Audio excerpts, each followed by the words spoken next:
তোর ঘরে জামাই।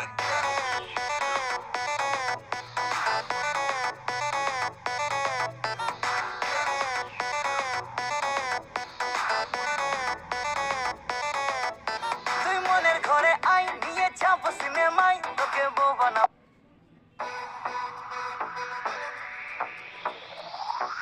আর সমুদ্র হিমাচল রাজ্য আমার, প্রাকৃতিক সৌন্দর্যে দারুণ বাহার, পশ্চিমবঙ্গ ভারতের অংশ মধুর।